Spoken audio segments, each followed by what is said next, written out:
Well, good morning and Shabbat Shalom. Shabbat Shalom. So we will continue this morning on our journey through Deuteronomy. I can't talk this morning. It's going to be interesting. So maybe I'll pray to get us started, and then we can jump in. So Lord, we thank you for Shabbat. We thank you for your word. We thank you for the opportunity to study your word on Shabbat. We just ask that your presence would be with us, that we would we would see what you want us to see in the scriptures this morning, and that your character would be revealed to us. B'Shem Yeshua. Amen. So, as I was reading this week through this portion, which will start in Deuteronomy 7:12 and go through the first most of 11. There were a couple of things that stood out to me, and part of it was I was thinking about some of the conversation we had last week when Rich was here. Toward the end of the time last week, we were talking about, in last week's portion, there are several moments or several instances where it talks about God being a jealous God and the context in which he was saying all of that. And there were several things in the portion this week that that reminded me of that, and were kind of felt a little bit to me as kind of an outworking of that idea. So kind of as the refresher, Rich brought out in last week's portion, there were 3 times where it says that that Adonai is a jealous God. And the context of all 3 of them, so the references of those was 4:24, 5:9, and 6:15. And the context of all of them was about idolatry. And so basically some of the conversation we were having last week was that God does not, he's not going to share our worship and our attention, that you can't worship God and still be sacrificing to idols or sacrificing to these other gods or worshiping these other gods or participating in some of those things. So like I said, all 3 of those instances where it mentions that he's a jealous God, it was in that context about idolatry, which has to do with worship and allegiance and what's really the most important thing to you. Anybody want to give any other comments on that topic before we continue on? Okay. So I think what we'll probably do is we'll just kind of work through in sections. So keep that in mind, that idea of that warning against idolatry, and that he's a jealous God, that he won't allow that as we kind of go. But I think we'll just kind of go through in sections and see there's some other things there's some other common themes that come to light in this portion that I want us to talk about too. So we can talk about anything that jumps out to you, but that I just wanted to remind us of that concept before we keep going. So this portion starts out so starting in 7:12 through the rest of chapter 7. It talks about, in the TLV, the title over this section is Adonai Desires to Bless. So, I don't know if I'm going to read the whole thing, but I might read just a portion of this. So it starts out, then it will happen as a result of your listening to these ordinances, when you keep and do them, that Adonai your God will keep with you the covenant kindness that he swore to your fathers. He will love you, bless you, and multiply you. And he will also bless the fruit of your womb and produce of your soil, your grain and your new wine and your oil, the increase of your herds and the young of your flock in the land that he swore to the fathers to give you. From all peoples you will be blessed. There will not be male or female barren among you or your livestock. Adonai will remove all sickness from you, and he will not inflict on you any of the terrible diseases of Egypt that you knew, but will inflict them on all who hate you. So let's, I guess, pause there.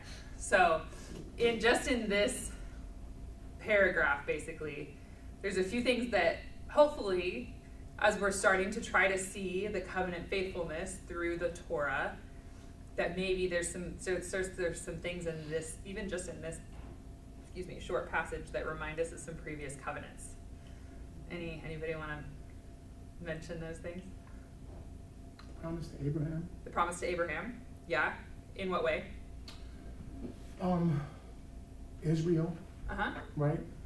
His offspring, the land. They're finally going into the land, like it's almost like the complete fulfillment of that happening, right? Because Joshua's going to take them across soon. Mm-hmm. Yeah. Mm-hmm. What else?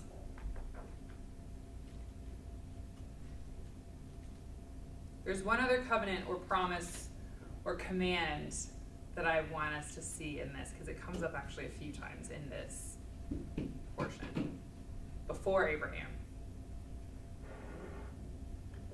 Adam the seed, the land, and the blessing. Yeah, and even God's God's command to Adam and Eve is be fruitful and multiply, right? Mm-hmm. So it's this, and God has his covenant faithfulness in that too, because we've also established the pattern that it's God who opens the womb, it's God who brings the blessing of all of that, but the command to Adam and Eve is be fruitful and multiply. And here he's saying, if you obey my commands, I will multiply you and your herds and so on and so forth and all things, which also is connected to this covenant with Abraham.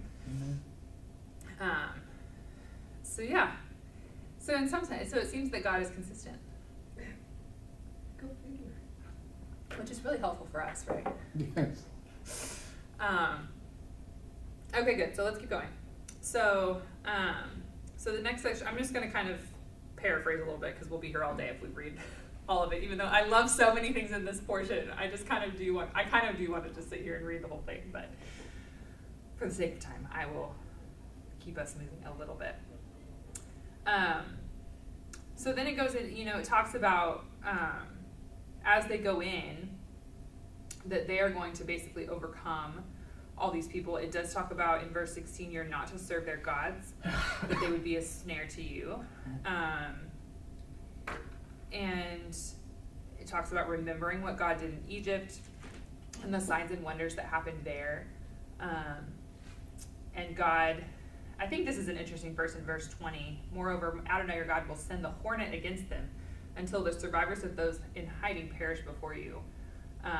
So that's an interesting way to phrase it. It's not the way we usually see the God of, that warrior God talked about, but to basically saying he's going to go before them and take them out. Is it here that he says? I like the fact he talks about driving them out little by little. Yes. Yeah, that's the next thing I was wanting to bring out, which I think that's a really interesting thing, and I want us to talk about that for a minute. So verse 22, Adonai your God will drive away those nations before you little by little. You will not be able to put an end to them all at once, or also the beasts of the field will multiply on you. But Adonai your God will give them over to you, and he will throw them into great confusion until they are destroyed. And he will hand over their kings to you, and you will blot out their name from under the heavens. No man will stand up to you until you have destroyed them all. And then he talks about what they're to do with their idols, their carved images.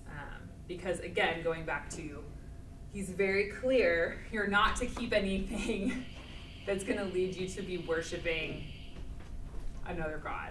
So he always throws that in there as he talks about the conquering, and he's like, and when you conquer these people, get rid of all their stuff.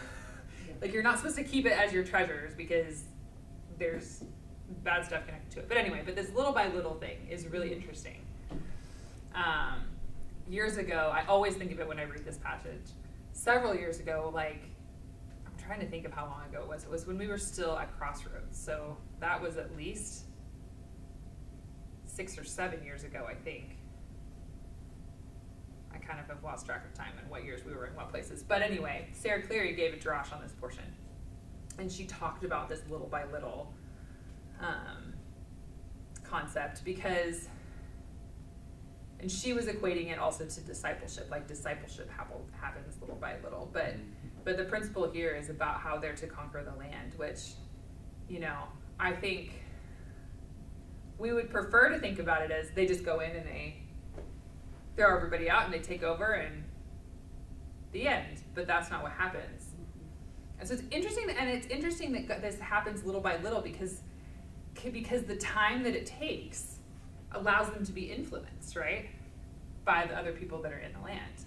And God knew that. Like, that was how he planned it, which is really interesting, in my opinion. So anybody want to share anything else about that? Or otherwise, I'll just keep talking forever.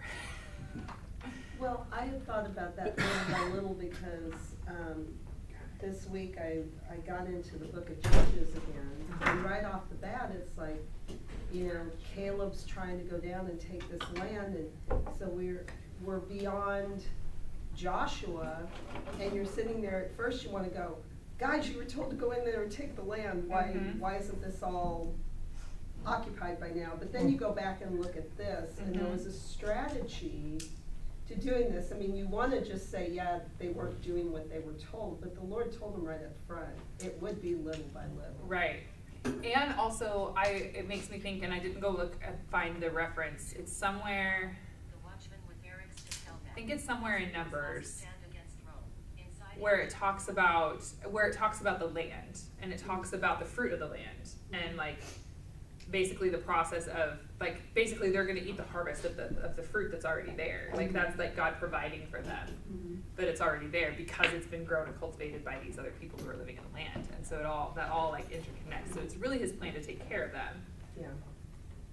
But it also is, it's just really interesting. Yeah. It reminds me of when we say he's testing them, God's testing them. It reminds me of a generational thing, right? Starting with Adam and Eve and through the line to see if he could trust them to do with it. So it kind of gives credence to generational sins that might fall through. You know what I mean? Yeah. Or else why not just go in and take it, right? Because you said ultimately he knew that they would be driven, if they drove everybody out at once, they were still going to do that. So it's like harden them a little bit, test them a little bit, give them something to fight for, let them observe more. Yeah.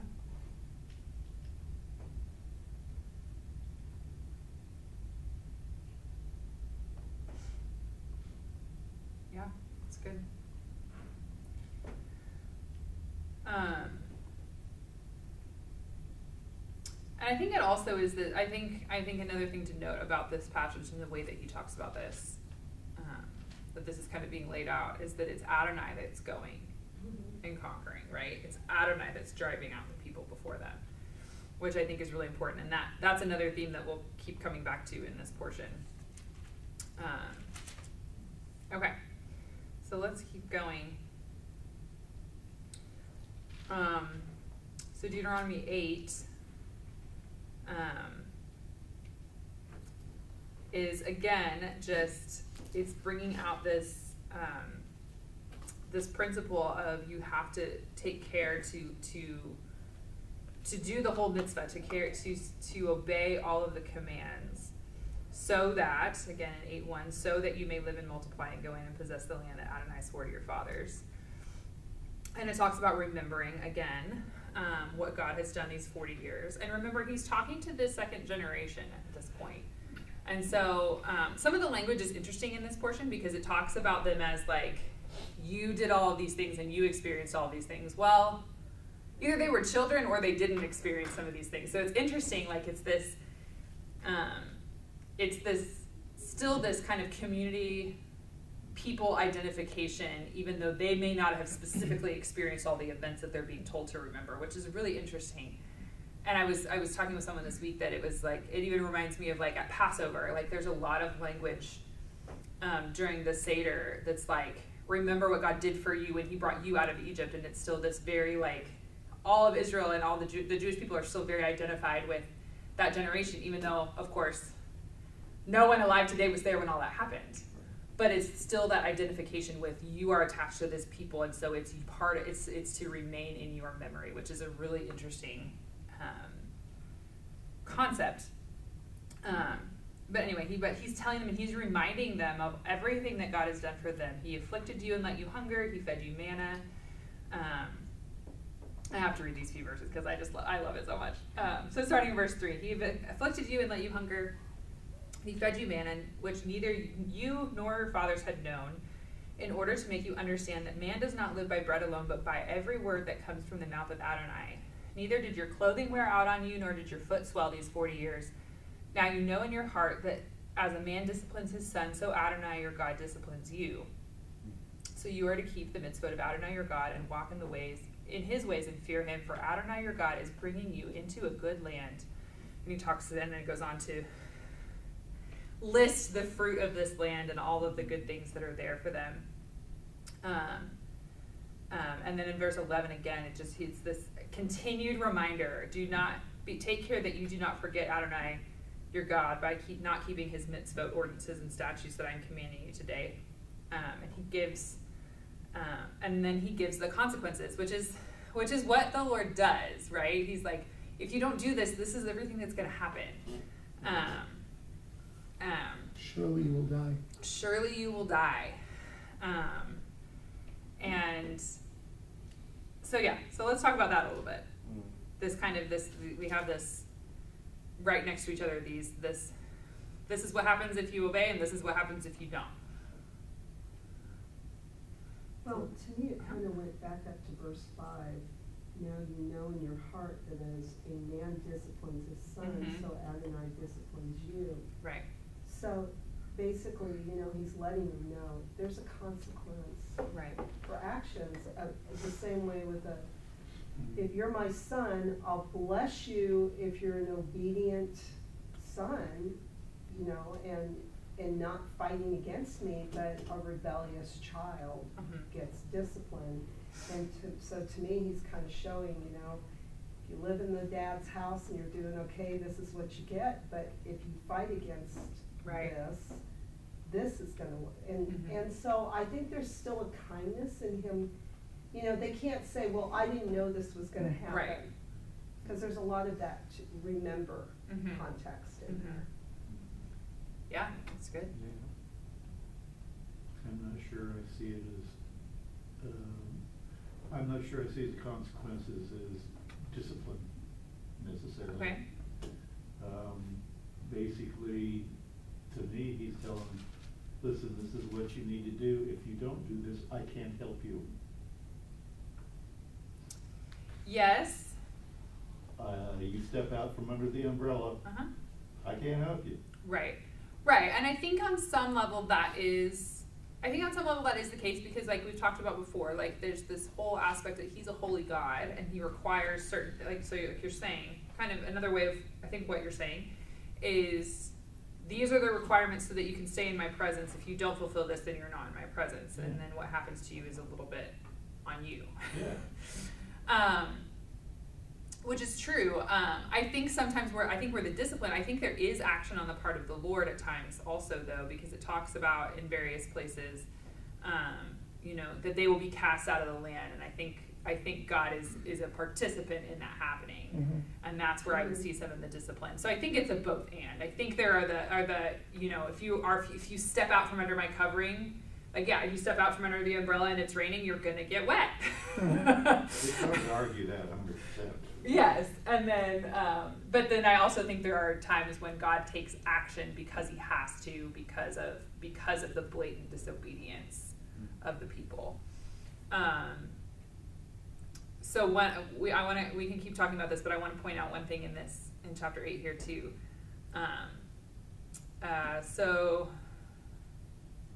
And Richie was bringing this up a little bit already, but going down to verse 16, he fed you in the wilderness with manna that your fathers did not know, in order to afflict you and test you, to do you good in the end. You may say in your heart, my power and might of my hand has made me this wealth. Rather, you are to remember Adonai your God, for it is he who gives you the power to make wealth, in order to establish his covenant that he swore to your fathers, as it is this day.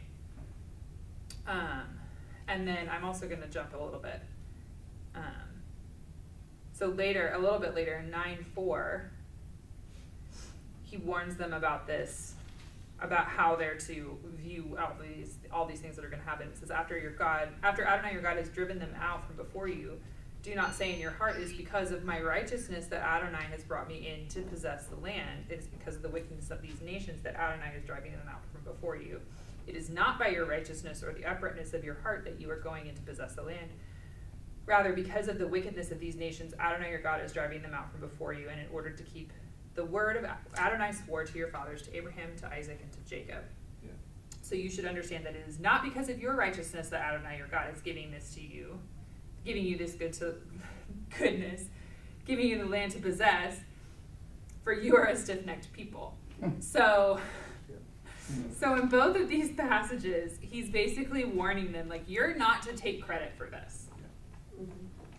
Which is go like think back a little bit to Moses and to Moses striking the rock, because we talked a little bit about this last week too. Yeah.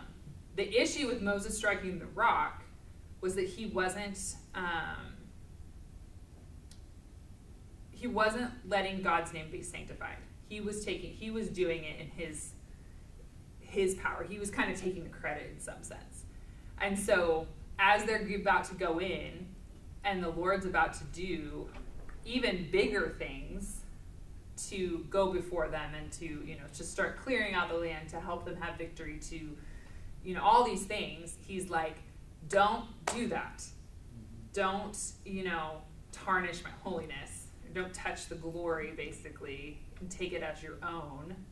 He's like, you're not to take credit. You're supposed to acknowledge this is what God is doing. I love that word tarnish that you just used.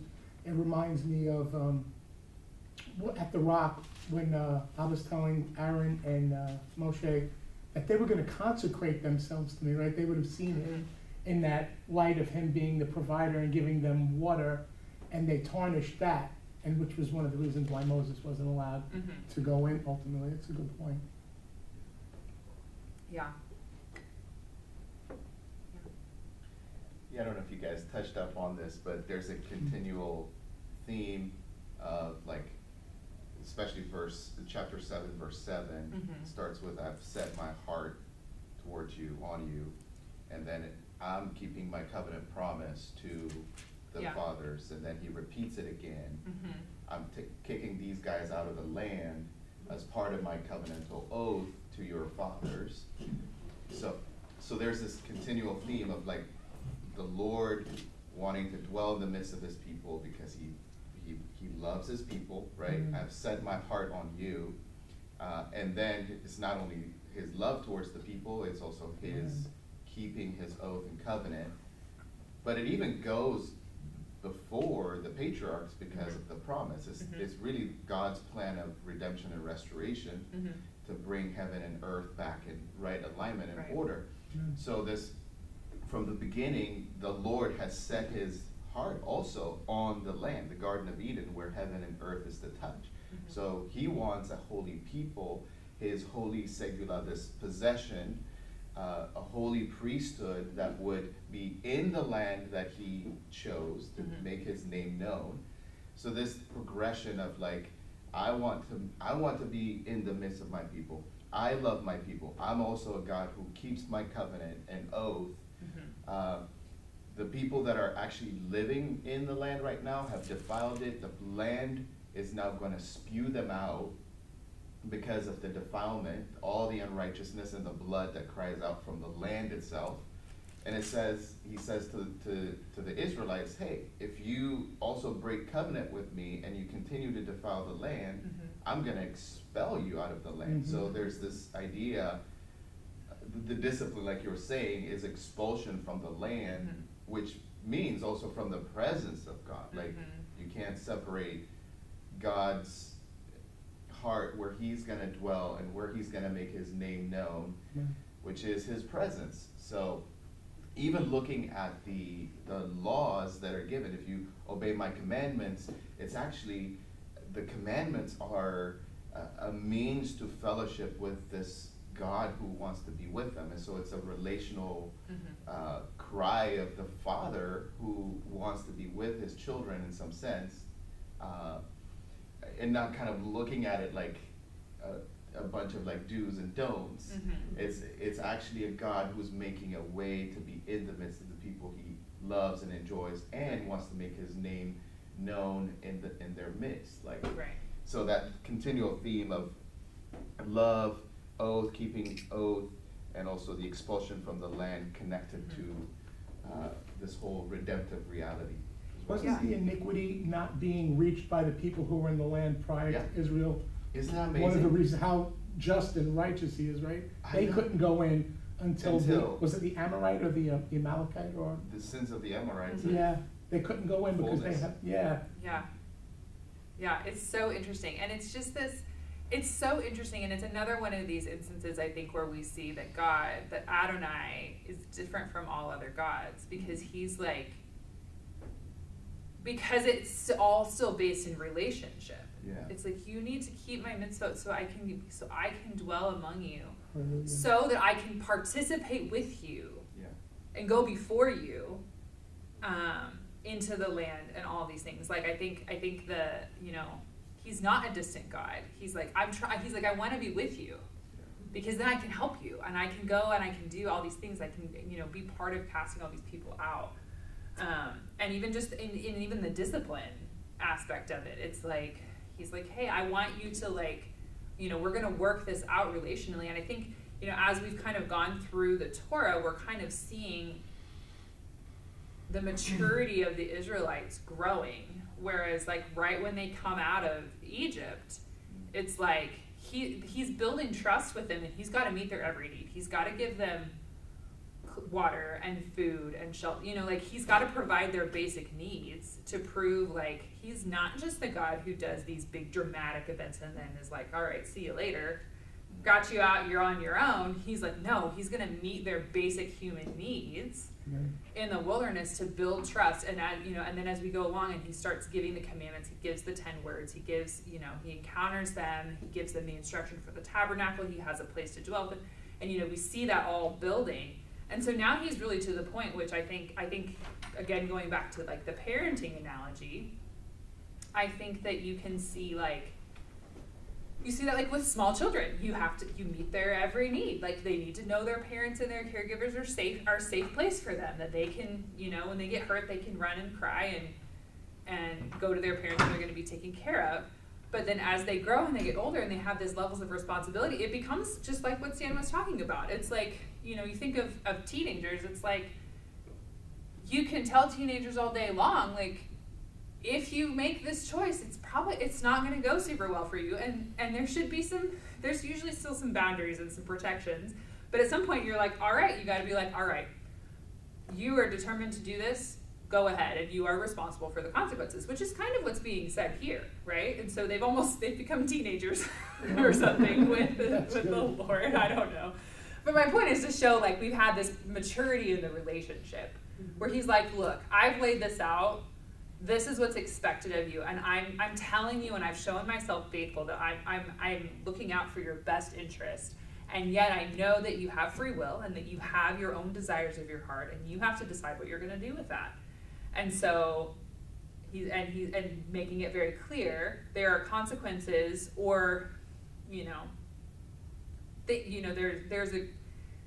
something's going to happen. Whatever choice you make, there's going to be, you're going to have to either deal with the blessing, you're either going to receive the blessing of being obedient and following what he says, or you're going to have to deal with getting wet in the rain when you step out from under the covering. And but they have enough history at this point. It would have been really unkind of the Lord to give this kind of instruction right when they came out of Egypt. They don't have the history with him to be able to make that decision in any way. And of course, we know the history of Israel is very mixed. There's they get into this this pattern of obedience and disobedience and exile and inheritance and all.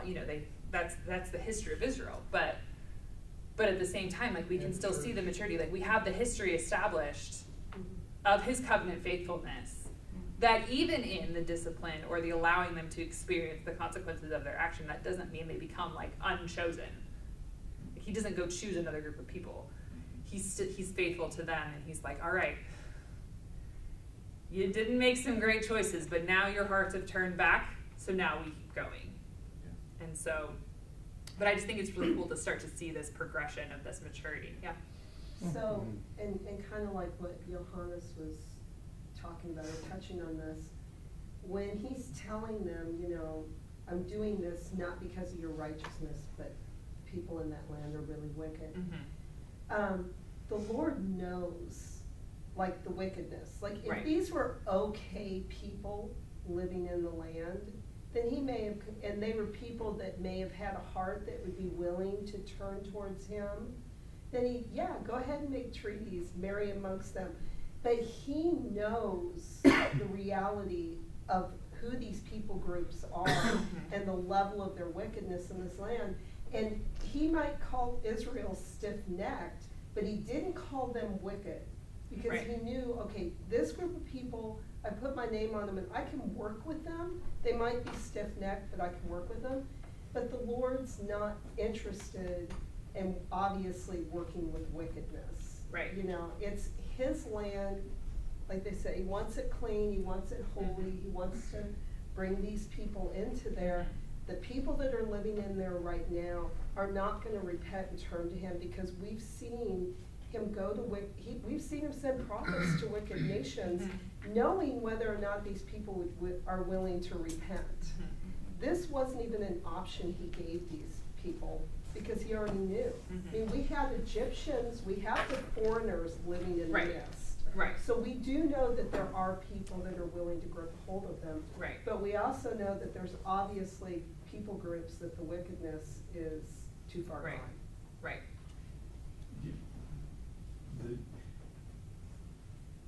Everybody,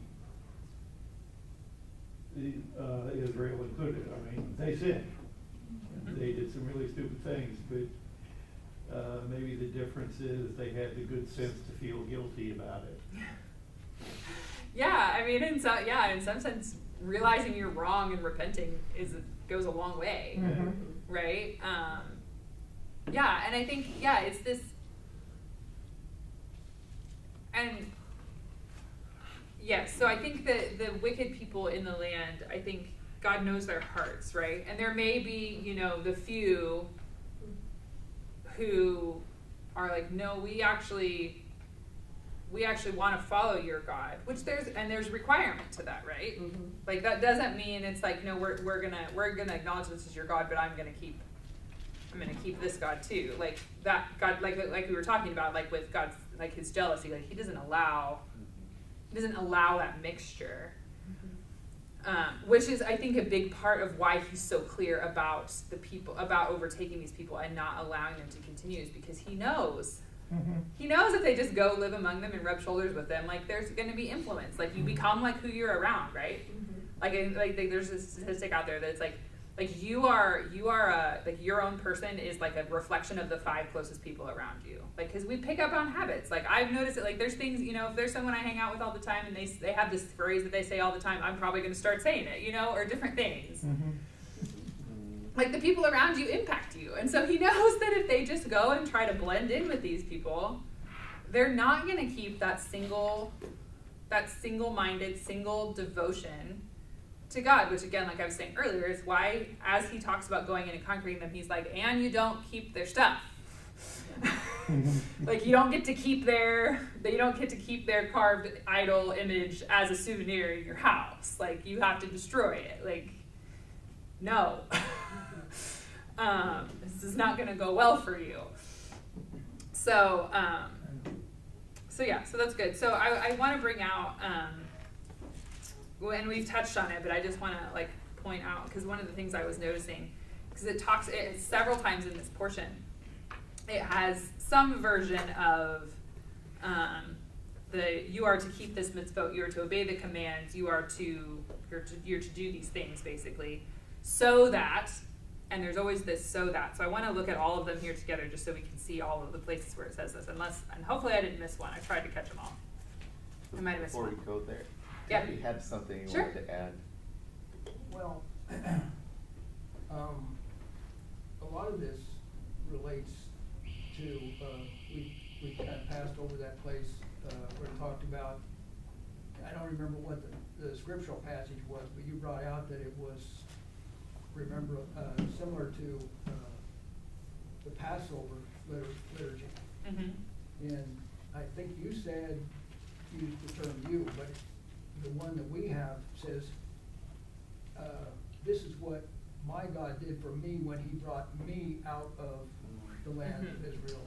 It's a first person kind of thing. And, you know, we said that the Jews were stiff-necked. I mean, the church is stiff-necked. Sure. We look at this as a historical thing sometimes when we look back at the Torah, and, you know, this is what their God did for them when he brought them out of, no. This applies to me. I grew up in a denomination that was, I don't know if they believed in tongues or what, but they believed in miracles. It was the Quakers. I mean, they were very charismatic. Mm-hmm. They were called Quakers because they shook under the presence of God. Within 100 years, they lost that. Mm-hmm. Their children did not say, this is what my God showed me when he brought me out of the Orthodox Church in England. You know, they didn't keep that. And we have that same problem today. My children are not really following, you know, somehow we didn't hand it down to them. They don't claim the me and the my that Anita and I have. Mm-hmm. And it is such a challenge. And, you know, so now you're gonna start talking about the, you know, the so that's, and do we really grasp that this is so that I would receive, or so that I would experience, or so that I, and it's the zikaron, you know, it's part of the New Testament too. Jesus said, do this in remembrance of me. We, in our time and in this country, we don't really put that as much emphasis on,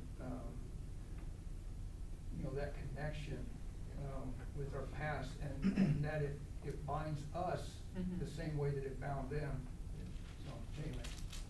Yeah, that's good. I think that is true. Like, and I think that's even part of the message of what's happening in Deuteronomy is that generational transfer. Yeah. Of, you know, this is what happened to, you know, the generation that came out of Egypt, but he's the same God to you.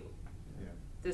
To this next generation, and every generation, every person has to have that revelatory moment of like, he's my God, and he's the same God that did all of these things, but he's mine. Right. And so yeah, and it's that process. And so I think what we're seeing play out in Deuteronomy is that transfer process happening. And you're right, it is really hard, and there's no like, it's always like difficult when that transfer doesn't happen. And you see it, like, I remember I read a book at one point that was basically talking about how this happens even in business, like family businesses or ministries even. Like, if the vision of the founder isn't successfully transferred, the organization takes on a very different thing. I mean, we see it in the Ivy League. All of the Ivy League schools were divinity schools. Yeah. And now, I mean, I've been on Yale's campus, and I'm like,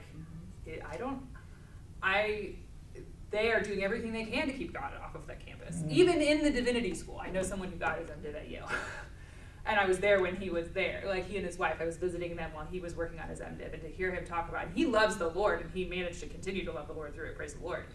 But, like, hearing the difficulty of that, but knowing, like, you know, these schools started as divinity schools. Yeah. Like, that's a big deal. Like, so we see it happen in ministry, we see it happen in business. So, like, that transfer is so important. And so I think, I mean, that's one of the things that I love about this, with these verses that I'm about to list off, is like, like Moses, like in these last days with this generation that's about to inherit the land, he's like, you have to know who he is. You have to know that he's with you. You have to know the covenant that he's made with you and the generation before you, and you have to know what he requires of you to continue to dwell in your midst. So let me just give you these verses. So these are all these instances where he kind of says this. So we've already looked at a couple of them, but I'm going to repeat them anyway. So 7:13, he will love you and bless you and multiply you. He will bless the fruit of your womb and produce of the soil, and your new wine and your herds and all of these things, so that you will be blessed. 8:1, you are to take care to do the mitzvah that I'm commanding you, so you may live and multiply and go in and possess the land that Adonai swore to you. 11:8, therefore you are to keep the whole mitzvah, or the mitzvah that I'm commanding you today, so that you may go in, so that you may be strong and go in and possess the land that you are crossing over to possess, and so that you may prolong your days on the land that Adonai swore to give to your fathers and to their descendants, a land flowing with milk and honey. And then very quickly again in 11:13, now if you listen obediently to my mitzvah that I am commanding you today, to love Adonai your God and to serve him with all your heart and soul, then I will give you rain for your land in its season, the early rain and the late rain, so that you may gather in your grain, your new wine, and your olive oil. And I'll give you everything you need for your crops and your livestock to be taken care of. So basically, what we're seeing is all this. If you keep the mitzvot, I will bless you. So that unto what? Right? That's the question. It's kind of a Dylan Carter question. The unto what?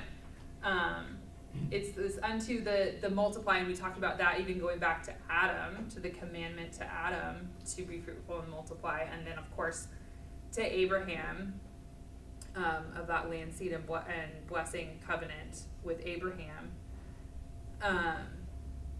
But it's all this like so that you will multiply, that your crops, that your livestock, and that you will prolong your days in the land that Adonai is giving to you. And along with that, I think it's really interesting too, is because we've already talked about it's very Adonai is very clear as they're getting ready to go into the land that he's the one who is going to accomplish all of this. Mm-hmm. So his ownership over the land is actually reinforced here. He's like, I'm giving you this to you as an inheritance, but it's mine. That's the unto. Yeah. His inheritance. Yeah. Yeah. Yeah. Do you see the exchange in the words from the commandment given right there in the garden when he tells Adam and Eve, be fruitful and multiply, but in all of this, he's telling them, I will make you fruitful and I will multiply you. Mm-hmm. So, there's almost this, I'm going to take responsibility on doing this for you, rather than just the command that you get out there and do that. There's that, a little bit of that verbiage change now where he's saying, I'm going to partner with you. Right. Which is what's established with Abraham, right? Mm-hmm. When we talked about the Abrahamic covenant, and then God makes that unbreakable covenant and promises Abraham land, seed, and blessing. Mm-hmm. That it's kind of that, and so we're seeing kind of the working out of this of I'm about to bring to fullness this covenant with Abraham where he promised that he would do this, and he can't break that promise. Yeah. So it's kind of the ultimate covenant faithfulness, and yet it's also we have to participate too, right? Right. Yes. Which is again going back to that relationship, that it's not just God, he's not just a distant God who's controlling the puppets.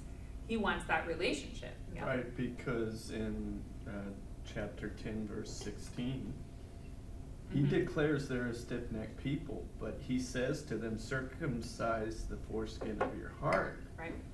And do not be a stiff-necked people. Mm-hmm. And then he goes on to declare his own greatness. Right. This is the reason why I want you not to be a stiff-necked people. Mm-hmm. I want relationship. Mm-hmm. I want generational transfer, like what Terry and you were talking about. It's one generation to the next. Heart circumcision. Mm-hmm. Yeah. And it's interesting that when we studied this last year, I highlighted that. That stuck out to me then, and even more so Yeah. now. Yeah. It's generational. Yeah. It's multi-generational. Right. Right, which is what he points to in this section. I'm glad you brought up this section. It's so good.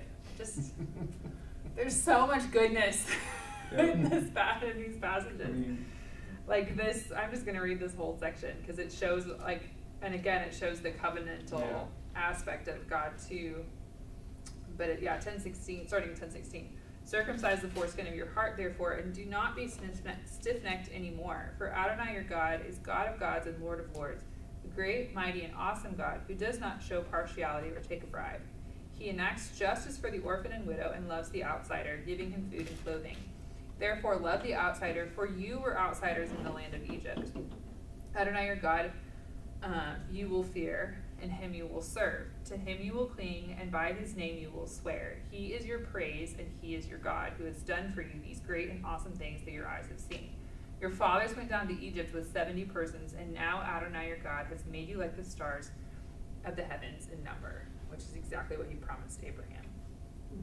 And so, so even just there, like we're saying, we're seeing that covenant faithfulness that he's shown himself, and there's a lot of, even in just that little section of verses, we see a lot of his character coming out there. And I think, which is what Yeshua exemplifies, obviously, as well, and we are to become more like Yeshua, so these are some things that we should be reflecting as well, right?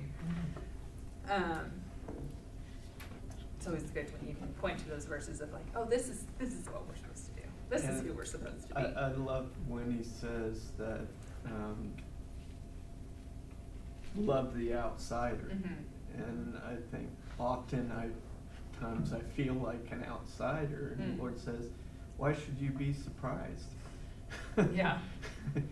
Because you are an outsider, but I love you anyway. And that's awesome to think about. Yeah. That's good.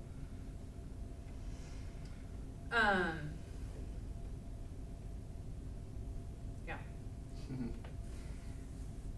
So let's see, we've got like 15 more minutes. Where should we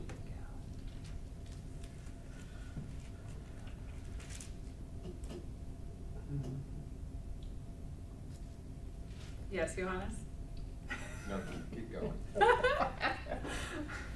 I'm happy to hear what you have to say.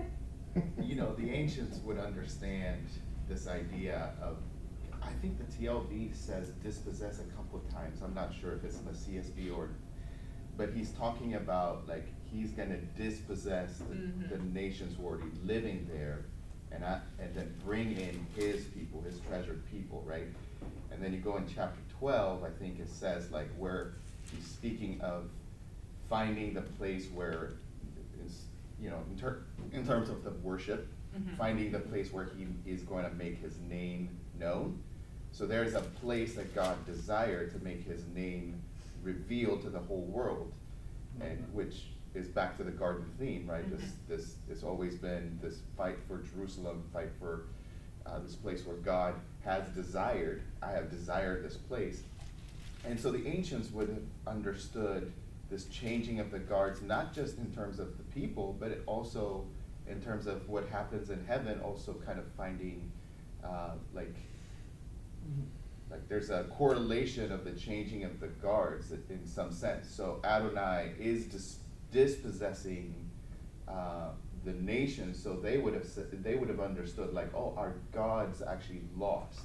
So when all these people lost, when Israel came in and Adonai was going before them and Adonai was fighting for them, they would actually translate that as like, our God's lost. So the principalities, and there's things that are happening in the unseen realm that they understood as their God's lost, and the God of Israel, the one true God of Israel, actually won.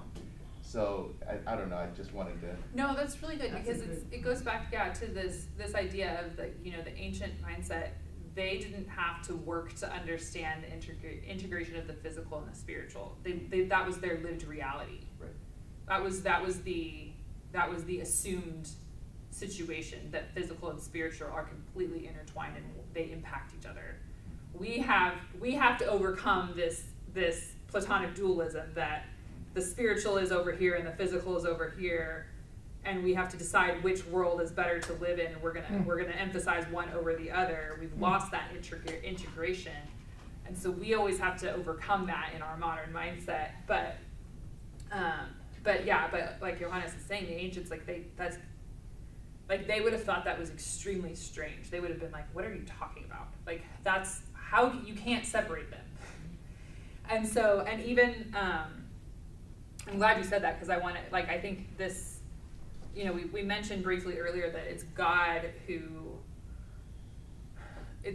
land. Like, God is the one who cares for the land, and it's his, and that they're going to live on it. And so I think this little section shows what we're kind of talking about really well. And in chapter 11, Verse 12. well, I'm going to start in verse 10. But yes, that's where I'm going. Because it talks about the land. The land you are going in to possess is not like the land of Egypt from which you came. There you planted your seed and watered it by foot, like a vegetable garden. But the land you are crossing over to possess is a land of hills and valleys, drinking from the rain of heavens. It drinks in water. It is a land that Adonai your God cares for. The eyes of Adonai your God are always on it, from the beginning of the year to the end of the year. So even here we see this difference, like we're talking about, that they came from the land of Egypt, where they worked, right? They had to work the land in slavery, and they worked really hard, and the Egyptians continued to increase the requirements of them, but they had to do it all by their own labor, basically. Because that's not God's land, and these other gods are kind of in control over it. But living in the land of Israel is going to be a very different experience, because I would imagine, just use your imagination for a second and think, even though we're now talking about the generation that was born in the wilderness, so they don't have the slavery experience, but they're the children of people who had a slavery mindset. So think about the narrative that's been told. I think even about, I think we see it in our generations now. Like, think of Depression era, like the way they talking about, the way that they look at the world, and the way that that generation, often very frugal, often very, trying to conserve resources, because life was really hard. And then you see how, and that gets passed down, and you see how that transfers through generation. Eventually people start to shift out of that and sometimes go in the opposite direction in response, because depending on how that is portrayed to them. So imagine being raised by a generation of people who all they know is slavery and this hard work, and the narrative that was given to them of it's still going to be hard work. Like, you're going to have to do all of this work to work the land and to do all of these things. Yes, Terry. Okay. Yep. There's also the idea here, in Egypt, they grew their crops by irrigation. Right. The Nile waters, they were dependent upon the Nile, and they channeled water to their fields and then to each row. But in Israel, I think God is saying here, I am going to be your water. I'm going to cause rain to fall, and it will water the land. You won't have to do that anymore, because I'm going to be your water source. Right. I'm going to be the one who causes your crops to grow. Right. And so there's a shifting of dependence from having to figure out how to get the water there yourself, right, to just saying, okay, now I just need this relationship with God, because He's going to take care of it. He's going to water the land. Right. Yeah. Right. And if you know anything about the land of Israel, you really need the Lord to show up. There's not a lot of land in Israel that is naturally irrigated well. There's not a lot of water sources in Israel, which actually, this is a little bit of a random tangent, but I read a book a couple of years ago called Thou Shalt Innovate, and it's about Israeli innovation, modern innovation, and one of the things in there was about water, and about how to use water well, because they don't have a lot of water in Yeah. parts of Israel. And it was really fascinating, and it was so interesting reading through. I mean, there was all kinds of different things in there, about from water to the Iron Dome to some medical things that they've worked on, and it's like, this is fascinating. It's like, some of this is, it's like, this has to be the Lord. Like, you don't realize how much of the world is positively impacted by innovation out of Israel until you're like, what? We read some of these things, and it's amazing. But it goes back to, like we're saying, like the point is that their experience is, God is basically promising them their experience in the land is going to be different than their experience of slavery. Because he's going to care for them, he's going to send the rain. He's taking responsibility as well, right? Like, he's responsible for the land producing its fruit. Also, with the caveat that this is like that for Israel to be in the land, they have to obey the commandments, right? Because this little section is right in between two of those. You are to obey all of this, so that this, that, and the other. So right in the middle of that, he's like, I'm going to care for this land. It's my land. So he's definitely setting up this unique situation for them, where he is ultimately responsible for their wealth, for their livestock, for their food, for everything, for casting out the peoples who were there. And really, in exchange for all of that, the requirement on the Israelites is, when you look at all of that, I think the requirement on the Israelites is very small. The ask is not a big ask, considering all the things that the Lord is promising them. And he just wants to do it through us. Right, which I think is important for us to remember too, because I think we like, or the world tells us, because the world doesn't like to have requirements, like to have anybody have any discipline of any kind, but and we call it independence. Yeah.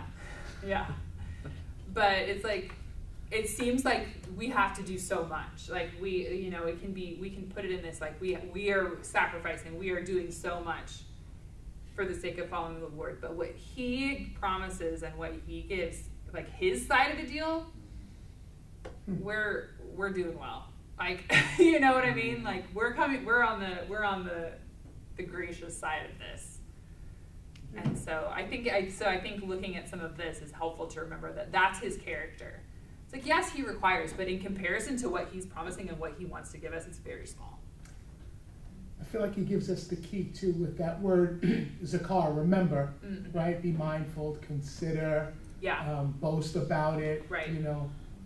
Right. Just remember what I'm doing. Just remember, I love that about the Parsha, because we get a chance to remember every year and learn something new from that. Yeah, and I think it's also like, we need that to build our faith and our hope, right? Because when you look at your circumstance in any given moment and see what's going on around you, there are really hard things. And thinking about these Israelites and seeing, there's not just one nation living in the land that they're taking to possess. There are many. Like, it's not just one people group they have to overcome. There's I don't know however many there are. 7? Supposed to be 7. 7 right there. And that's a big deal. That's a little that's kind of an ominous looking at that as a whole, like we have to overcome 7 people groups? Really? That it's like that's why we have to have the stories. Do you remember when he brought you out from Egypt? Do you remember when he parted the sea? When you plundered the Egyptians, you took all of their treasure. Like, go look in the tabernacle. You see all that gold that was melted down? Where did that come from? Right? Like that's who he is. And so we have to have those stories. We have to have those things to look back on to help build our faith. Because if we just look at our present circumstance, we're gonna this is impossible. I often think of that walk with Aaron and Moses and Eleazar up to the top of the mountain where they were going to take the priestly robes off of, and what that remember walk must have been like. Remember how we did all the things you just said? And now he's going to pass on Yeah, It's good. yeah. Yeah.